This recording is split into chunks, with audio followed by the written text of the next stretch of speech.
50,000 ಲಂಚವನ್ನು ಕೇಳಿದರು. ನಾನು ಅಷ್ಟೊಂದು ದುಡ್ಡು ಕೊಡುವುದಕ್ಕೆ ಆಗುವುದಿಲ್ಲವೆಂದರೆ ಹೊತ್ತಿಗೆ ಕೈ ಹಾಕಿ ಹೊರ ತಳ್ಳಿದರು. ಅದಕ್ಕೆ ಎಷ್ಟು ಕಷ್ಟಪಟ್ಟು ಓದಿ ಮೇಲೆ ಬರುವುದಕ್ಕೆ ಸಾಧ್ಯವಿಲ್ಲವೆಂದು ತಿಳಿದು ಸಾಯುವ ನಿರ್ಧಾರ ಮಾಡಿದ್ದೇನೆ ದಾಸು.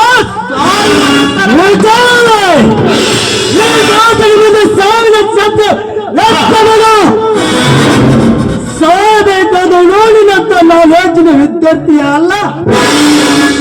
ವಿದ್ಯೆ ಕಲಿಯೋದಕ್ಕೆ ಕೋಸು ಇಲ್ಲದಾಗ ಕಂಡವರ ಹತ್ತಿರ ಕೈ ಚಾಚಿ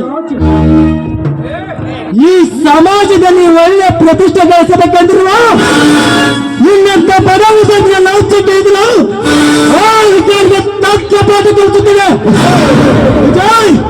ಇನ್ನೊಂದು ವಾರದಲ್ಲಿ ನಿನ್ನ ಮನೆಗೆ ಆರ್ಡರ್ ಕಾಪಿ ಬರುವಂತೆ ಮಾಡುತ್ತಿದ್ದೀರ.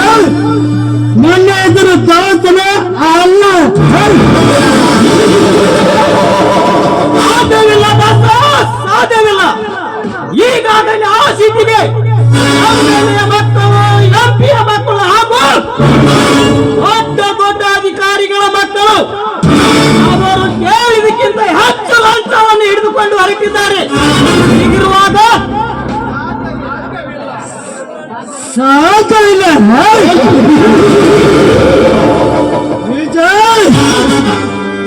ಬೆಟ್ಟಿನ ಎಮ್ಮೆಲೆ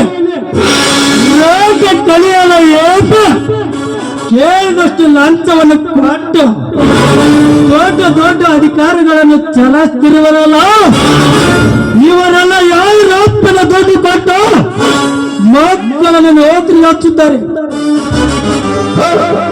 ಬಡವರ ದುಡ್ಡ ಇಲ್ಲ ಅಮಾಯಕರ ದುಡ್ಡ ಇಲ್ಲ ರೈತರ ದುಡ್ಡ. ರೈತರಂತೆ ಕಷ್ಟಪಟ್ಟು ದುಡಿದು ದುಡ್ಡು ಗಳಿಸಿದರೆ ಕೊತ್ತನ ಮಕ್ಕಳಿಗೆ ಗೊತ್ತಾಗುತ್ತಿತ್ತು ದುಡ್ಡಿನ ಬೆಲೆ ಏನಂತ ಇವರಿಗೆ.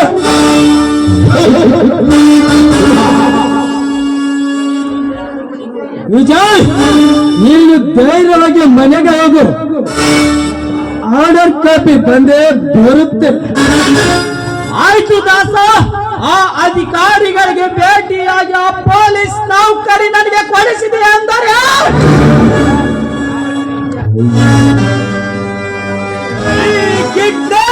ಗ್ರಾಮದ ರಾಜಕುಮಾರನಾದ ನಾನು ಈ ಸಮಾಜದಲ್ಲಿ ಬಡವರ ಮೇಲೆ ದೌರ್ಜನ್ಯ ಮಾಡುವ ಪಾಂಡರನ ಸದೆ ಬಡಿದು ಕಳ್ಳತನ, ಕಳ್ಳತನ, ಕಾಮುಕತನ ಈ ಕರ್ಮದ ಕಾರ್ಯಕ್ಕೆ ಕೈ ಹಾಕಿದ ಕ್ರೂರ ವ್ಯಕ್ತಿಗಳನ್ನು ಸದೆ ಬಡಿದು